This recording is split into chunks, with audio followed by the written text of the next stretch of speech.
کرتے ہوئے اس نے ان کو کیا کیا ڈکلیئر کیا، کیا کیا ان سے خطاب دیا ان کو، اور کیا کیا کچھ ان سے کہا۔ وہ سب سے پہلی بات تو یہ کہی، اس سرکش یعنی وہ لوگ جو خدا کے حکم پر عمل کرنے کی بجائے خدا سے دور اور دعوت رکھتے ہیں اور دوسرے راستے پر چلتے ہیں، ان کو ناپاک اور سرکش کہا، اور ظالم شہر پر افسوس، یعنی پورے شہر پر اس نے افسوس ظاہر کیا کہ اس شہر پر افسوس کہ ان کے اندر وہ صداقت نہیں ہے، اور بظاہری طور پر یہ سمجھتے ہیں ہم خدا کے لوگ ہیں، لیکن ان کے اندر وہ چیزیں نہیں ہیں جو میں دیکھنا چاہتا ہوں، جو ان کے اندر رکھنا چاہتا ہوں۔ اور اس نے کلام کو نہ سنا، کیونکہ جب لوگ کلام کو نہیں سنتے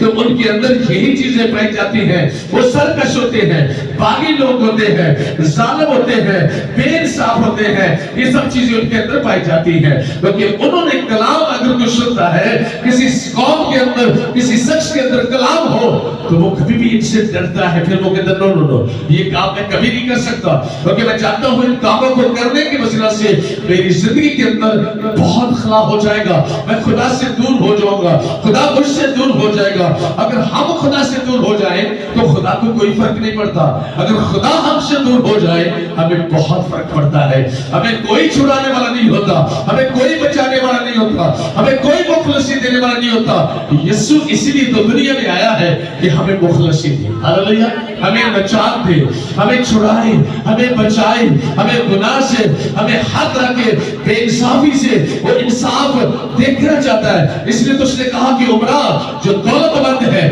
جو زیادہ دولت رکھنے والے ہیں، ان کے اندر انصاف نہیں ہوتا، ان کے اندر لوگوں سے ظلم وہ کرتے ہیں، دھوکے بازی کرتے ہیں، فریب دیتے ہیں، اور اس وجوہات سے خدا ان پر افسوس کرتا ہے۔ اور خدا کہتا ہے کہ اب جب میں اپنے قہر میں آؤں گا تو تمہیں کوئی چھڑانے والا نہیں ہوگا، پھر کوئی بچانے والا نہیں ہوگا، ان کی شان و شوکت اور ان کی عزت شہرت جو ہے وہ سب خاک میں مل جائے گی، کیونکہ انہوں نے جب ان کے پاس وقت تھا تو انہوں نے خدا کی کلام کو نہ سنا، خدا کے کلام کی پیروی نہ کی، بلکہ سرکش ٹھہرے، ظالم ٹھہرے اور اس سے باغی ٹھہرے۔ اس لیے خدا اس بات کو ظاہر کر کے ان پر ان سب چیزوں کو، کیونکہ خدا کبھی ایسا نہیں کرتا جب تک وہ اپنے کلام کو ظاہر نہ کرے، ان تک خدا اپنے انصاف کو، اپنے پیغام کو، کلام کو پہنچانا چاہتا ہے۔ کیوں؟ اس لیے کہ وہ جانتا ہے ہو سکتا ہے کہ یہ توبہ کر لے، ہو سکتا ہے کہ یہ توبہ کر لے، توبہ تک چلے جائے، توبہ تک نوبت چلی جائے۔